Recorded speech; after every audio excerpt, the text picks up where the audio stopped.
तिरंगा झंडा राष्ट्र ध्वज जो होता है वो किसी भी परिवार के लिए बहुत एक अमूल्य निधि की तरह होता है और इसीलिए ये परंपरा है कि वो तिरंगा झंडा उसके शव से आखिरी समय पर निकाल कर, जिसके बाद उसका दाह संस्कार किया जाएगा, निकाल कर उसके परिवार को सौंपा जाता है और वो परिवार उसको बहुत सम्मान के साथ ग्रहण करता है और उसको बहुत सम्मान के साथ संभाल कर रखता है। अदिति और कृष्ण मोहन मिश्रा, सैनिकों के लिए तो कहा ही जाता है कि जिस आज़ादी को इस देश में ऐसे नेता भी हैं और इस देश में ऐसे नागरिक भी हैं जो इस आज़ादी को कम आंकते हैं, जो अक्सर इस तरह के दावे करते हैं कि इस देश में लोकतंत्र और इस देश में संविधान खतरे में है, लेकिन अक्सर वो ये भूल जाते हैं कि जिस तिरंगे के लिए इस देश का सैनिक अपना सर्वोच्च बलिदान दे देता है, जिस तिरंगे के लिए परिवार कुर्बानी देते हैं, उस तिरंगे का, उस देश के लोकतंत्र का और उस देश का, इस संविधान का क्या मान होना चाहिए, शायद उसका असली आकलन वो लोग, वो नेता या वो नागरिक नहीं कर पाते हैं। आज इन तस्वीरों को देखकर उन्हें समझना चाहिए, सीखना चाहिए। कृष्ण मोहन मिश्रा।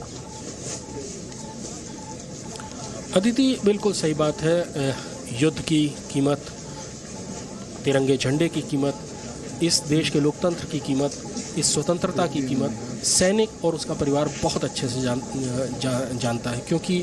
इस देश के नागरिक उस स्वतंत्रता का उपभोग करते हैं, उस स्वतंत्रता का आनंद लेते हैं, लेकिन उस स्वतंत्रता को बनाए रखने की कीमत सैनिक चुकाता है और सैनिक का परिवार चुकाता है। जो सैनिक 18 साल, 20 साल, 21 साल की उम्र में सेना में भर्ती होता है, चाहे एक जवान के तौर पर, चाहे अफसर के तौर पर कमीशन होता है, उसके बाद वो 30 साल, 40 साल तक लगातार बहुत लंबे अरसे के लिए अपने परिवार से दूर रहता है। ऐसी जगहों पर ड्यूटियां करता है। आपको इंटरप्ट करी हूं, अभी आपने, हम जैसा बात कर रहे हैं कि इस आज़ादी के लिए सैनिक अपना बलिदान देता है, परिवार कुर्बानी देते हैं। परिवार जो कुर्बानी देते हैं उसी की एक तस्वीर हम इस वक्त अपने दर्शकों को दिखा रहे हैं। जनरल रावत की बेटियां स्क्रीन पर अपने माता पिता के अंतिम संस्कार की जो रिचुअल्स हैं उन्हें पूरा करते हुए, तो जिस कुर्बानी के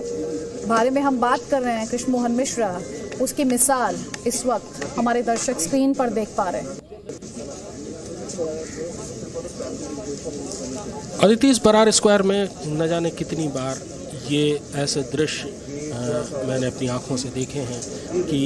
इस स्वतंत्रता को बनाए रखने की, इस तिरंगे झंडे को लहराते रहने की जो स्वतंत्रता है, उसकी जो आज़ादी है, उसकी कीमत क्या होती है, उस कीमत को जो चुकाता है जो सैनिक और उसका परिवार। मैंने कितनी बार यहाँ पर बहुत भावुक कर देने वाला दृश्य देखे हैं और आज भी ये ऐसा ही दृश्य है। जनरल बिपिन रावत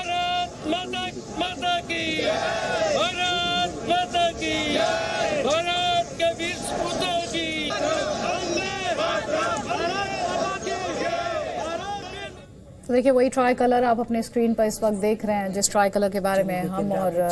कृष्ण मोहन मिश्रा बात कर रहे थे कि कैसे इस तिरंगे के लिए सर्वोच्च बलिदान, इसके रंगों को सैनिक अपने खून से सींचते हैं और कितना भावुक लम्हा होता है एक परिवार के लिए जब उनके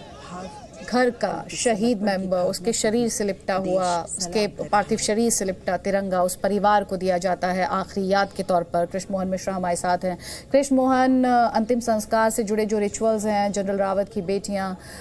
उन रिचुअल्स को निभा रही हैं, कर रही हैं। थोड़ी देर पहले हमने वो तस्वीरें दिखाई थी जब श्रद्धांजलि दी गई, उसके बाद पिंडदान के जो रिचुअल्स थे वो किए गए, परिक्रमा भी की गई और अब अंतिम संस्कार की तैयारी है। लेकिन जाहिर तौर पर एक तरफ ये गर्व भी कि इस देश में ऐसे योद्धा हैं, इस देश में ऐसे सैनिक हैं, लेकिन परिवारों के लिए, इन परिवारों के लिए दर्द भी, तकलीफ भी और साथ ही एक मैसेज भी कि हम सब इनके साथ हैं। दरअसल ये सबसे ज़रूरी होता है कि सैनिक के परिवार को और ख़ुद सैनिक को भी इस चीज़ का हमेशा एहसास रहे कि वो अकेला नहीं है, उसके पीछे पूरा देश खड़ा है। जिस देश के लिए, सुरक्षा के लिए वो हज़ार तकलीफ़ें सह रहा है, वो देश उसका ऋणी है और उसके साथ खड़ा हुआ है। मैं आपको बताऊं कि जहां पर इस समय पिछले 1.5 साल से भारतीय और चीनी सेनाएं आमने सामने हैं, पेंगोंग झील का दक्षिणी किनारा, वहाँ पर भारतीय सीमा जहाँ पर ख़त्म होती है, जहाँ के बाद चीनी सीमाएँ शुरू होती हैं, जहाँ लगातार आप झड़प की खबरें सुनती हैं, जहाँ से चीनी सैनिक नावों पर आते हैं और भारतीय सैनिकों के ऊपर हमला करते हैं, जहाँ पिछले साल बहुत ज़बरदस्त मारपीट की घटना हुई थी और उसमें भारतीय और चीनी सैनिक आपस में भिड़ गए थे, 1.5 साल से तनाव है। उस जगह में एक पोस्ट है जिसका नाम ठाकुंग है। ठाकुंग के पास एक पोस्ट पर मैं गया था और वो आखिरी मोर्चा था और वहाँ पर एक लाइन लिखी हुई थी जो मेरे दिल को छू गई। उस लाइन का अर्थ ये था, वो दरअसल एक मशीन गन की पोस्ट थी जहाँ पर मशीन गन लेकर, वो आखिरी पोस्ट है, उसके बाद फिर चीन की सीमा शुरू हो जाती है। तो वहाँ पर एक लाइन लिखी हुई थी कि मैं जब यहाँ खड़ा हूँ तो मुझे इस चीज़ का एहसास है कि मैं यहाँ अकेला नहीं हूँ, मेरा देश मेरे पीछे खड़ा है। किसी सैनिक के लिए ये एक बहुत बड़ा संबल होता है कि ये देश उसके पीछे खड़ा हुआ है और अगर वो वीर गति पाता भी है तो उसके परिवार के पीछे के साथ ये देश है। और ये एक सबसे बड़ी बात है जो हम नागरिक के तौर पर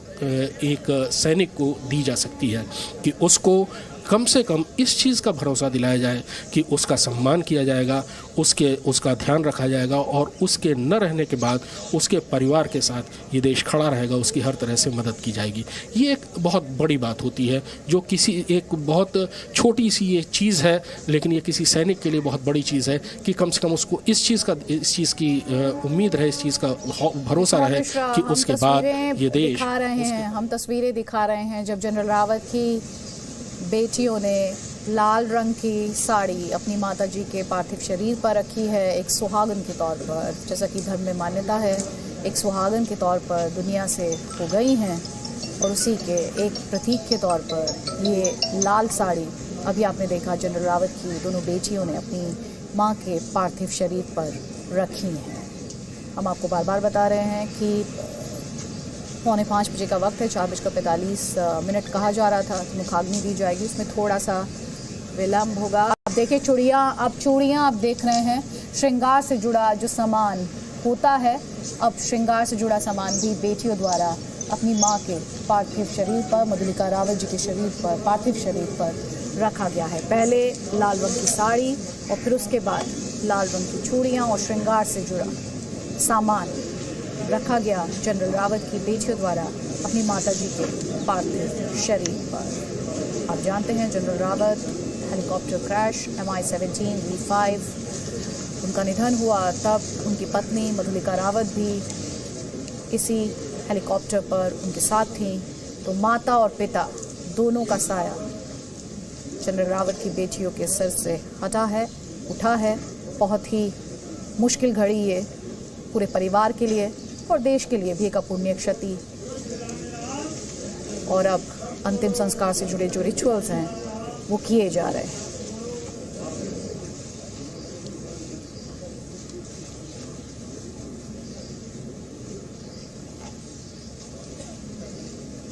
तो पहले आपने देखा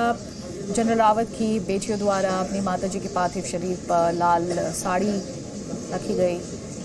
श्रृंगार का सामान होता है क्योंकि उनकी दुनिया से विदाई, मधुलिका रावत जी की विदाई एक सुहागन के तौर पर हुई है और धार्मिक तौर पर उससे जुड़े जो मान्यताएं हैं उन्हीं को यहाँ पर फॉलो किया जा रहा है। तो चूड़ियाँ रखी गई।